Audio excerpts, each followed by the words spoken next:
Episodio número 165. El consultorio de Elena Francis, la mujer que nunca existió. ¿Qué tal, estudiante? En los episodios anteriores hemos hablado de inteligencia artificial, del presente y del futuro. En este quiero que volvamos al pasado, viajar en el tiempo a la sociedad española de hace unas décadas. Recuerda que puedes leer la transcripción del episodio de forma gratuita y usar también las flashcards de vocabulario en la página web www.spanishlanguagecoach.com. Y en esa misma web también verás que las inscripciones a mis cursos online de diferentes niveles abren en 2 semanas, en concreto el lunes 18 de marzo. Te recomiendo dejar tu email en la lista de espera si te interesa alguno de los cursos. Y si no sabes qué curso es mejor para ti, puedes hacer un test donde te haré una recomendación dependiendo de tu nivel. Y ahora empezamos con el episodio. Año 1960. Imagínate a Lucía, una mujer casada de 25 años que vive en España. Desde que nació ha vivido bajo un gobierno muy autoritario, una dictadura. Lucía se casó muy joven, pero no porque quisiera, sino porque sus padres la obligaron a casarse con un buen partido. En español, cuando alguien es posiblemente una buena pareja, quizás por su dinero o posición social, se le llama un buen partido. Pero el marido de Lucía no es bueno para hablar de sentimientos, es un hombre un poco frío. Y ella tampoco tiene mucho tiempo para hacer amigas a quienes contarles sus cosas, ya que pasa todo el día cuidando a sus 3 niños pequeños y al cuidado de la casa.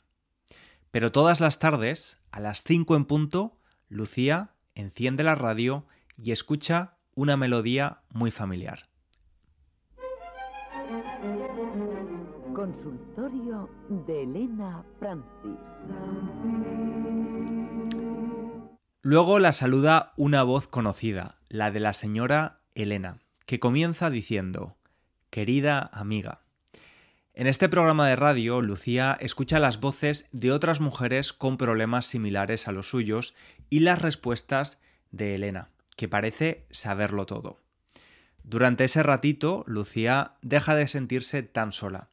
Sin embargo, las respuestas a todas sus preguntas ya las conoce y son las mismas de siempre.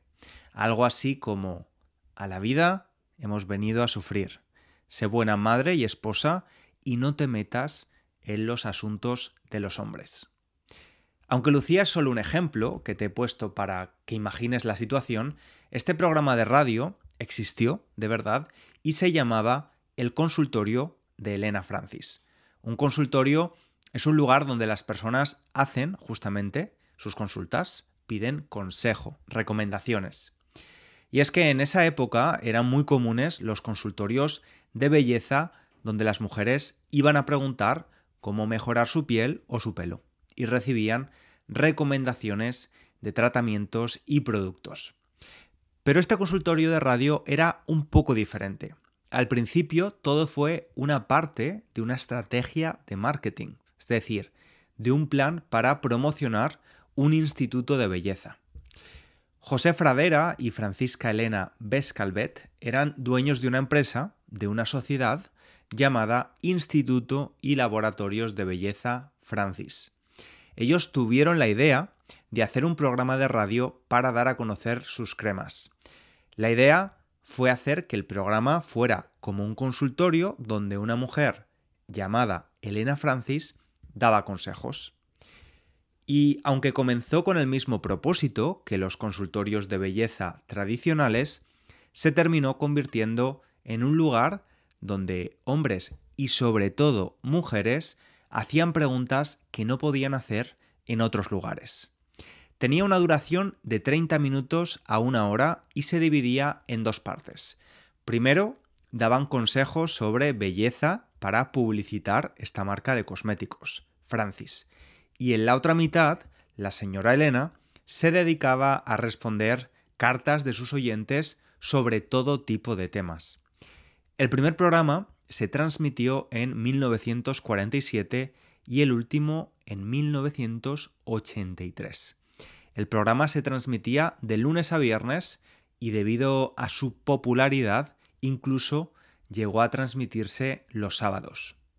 Así que, estudiante, ya puedes ver que muchas personas en España escuchaban este programa y casi a diario.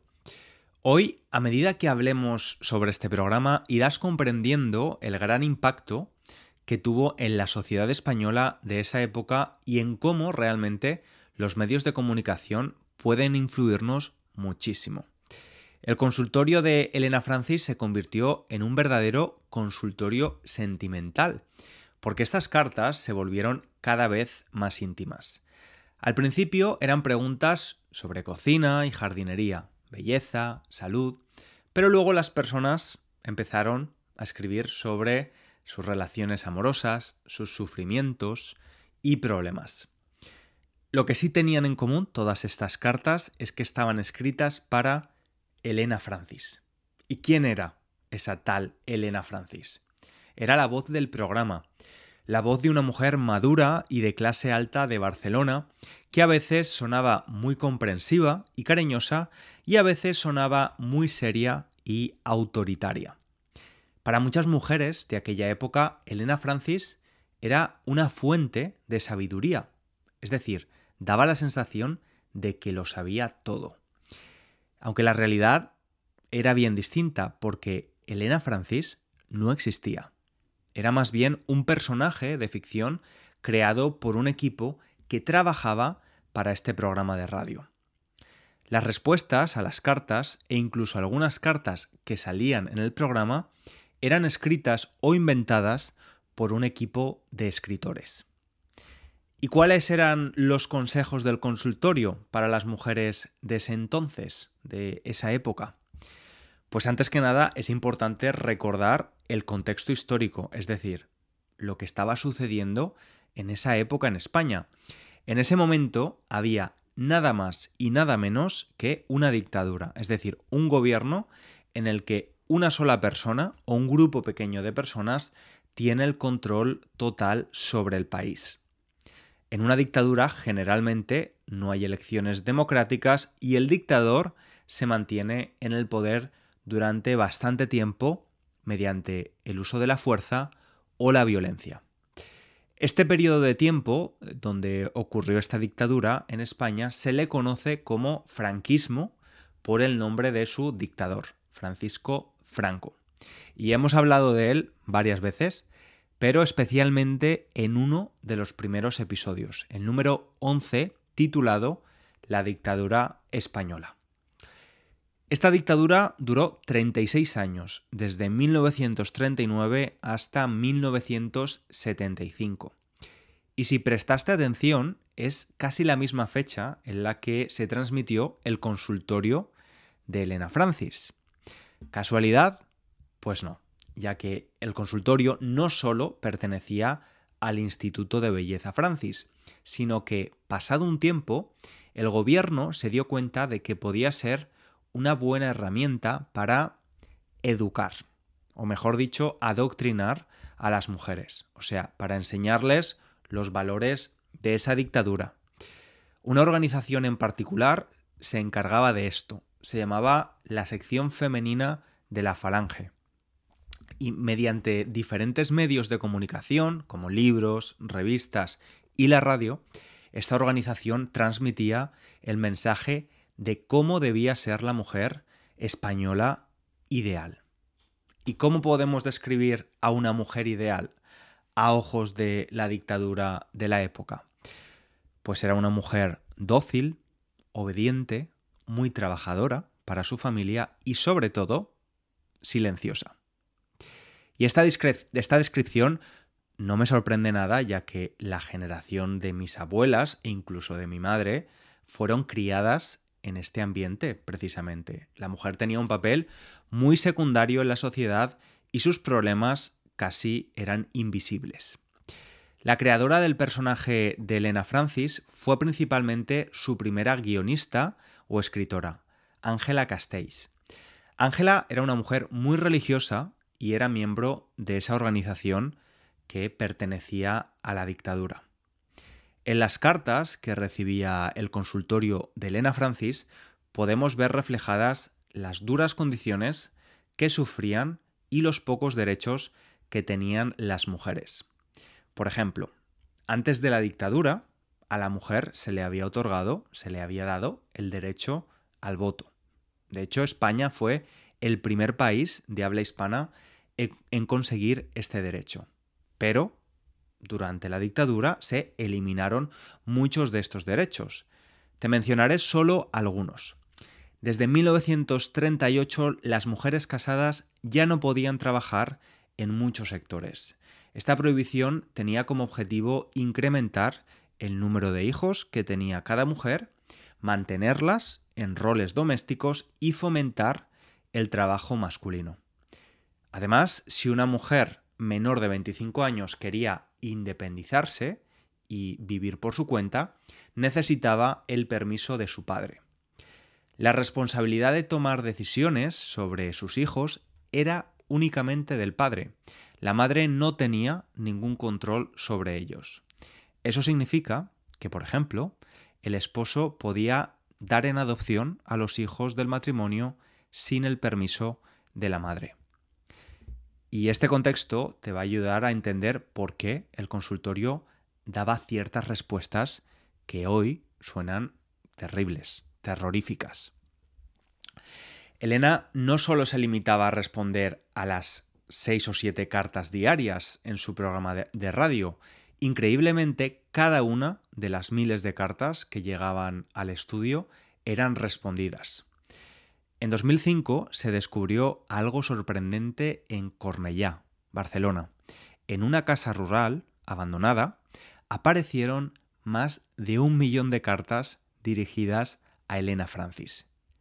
¿Y cómo es esto posible? Bueno, pues había un gran equipo de Elenas, de escritores alrededor de todo el país que se dedicaban a recibir y responder las cartas de los oyentes.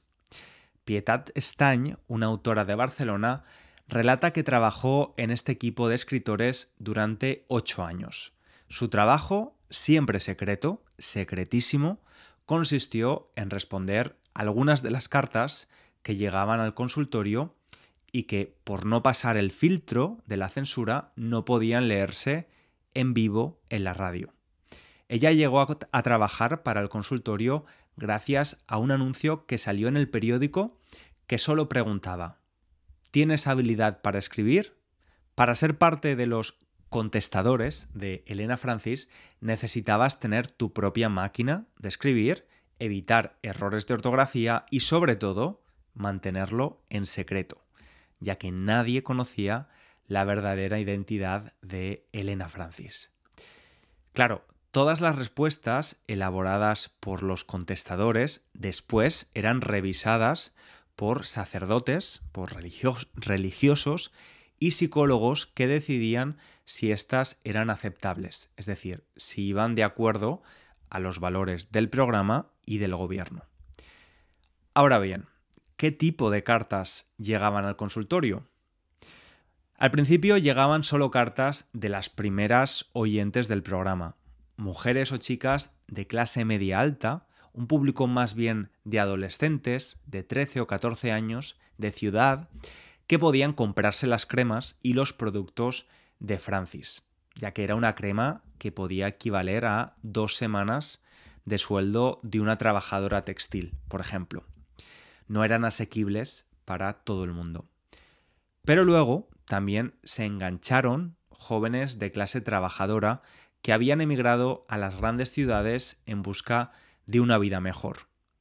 Muchas no tenían radio o tiempo para escuchar el consultorio y aún así mandaban cartas porque se sentían muy solas.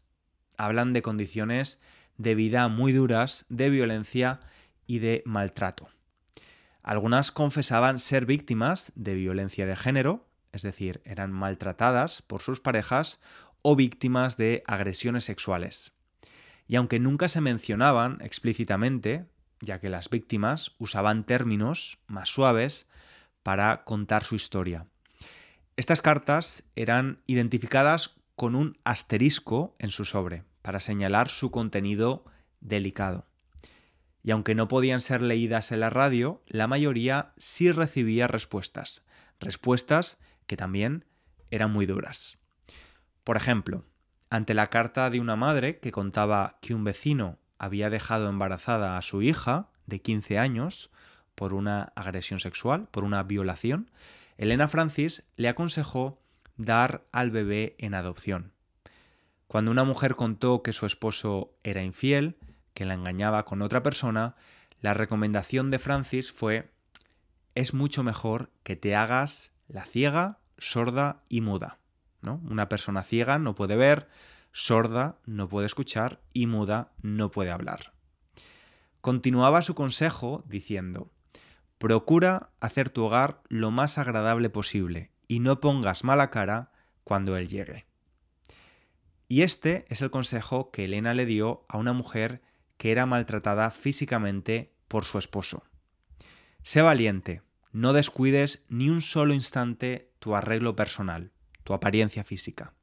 Y cuando él llegue a casa, debes estar dispuesta a complacerlo en todo lo que te pida.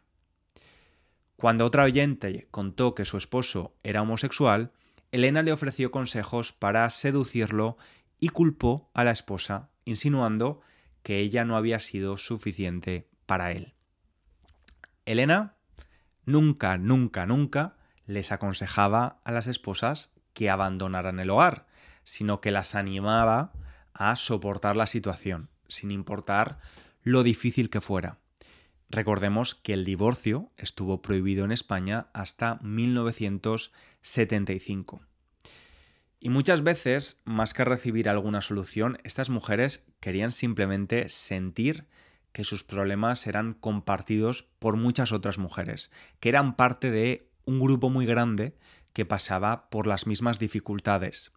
Se podían sentir identificadas y eso probablemente fue el secreto del éxito del consultorio. También se encontraron muchas cartas de hombres, pero este no era el tipo de público al que estaba dirigido el programa.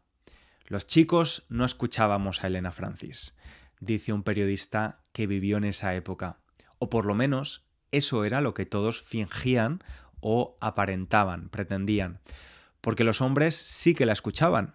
Este periodista cuenta que en medio de una cultura en la que el hombre y la mujer tenían un papel tan diferente en la sociedad y en la que no estaba bien visto que el hombre hablara de sentimientos o emociones, porque se consideraba más bien una debilidad de carácter, el consultorio les dio la posibilidad a muchos chicos de escuchar un espacio donde se hablaba de sentimientos por primera vez.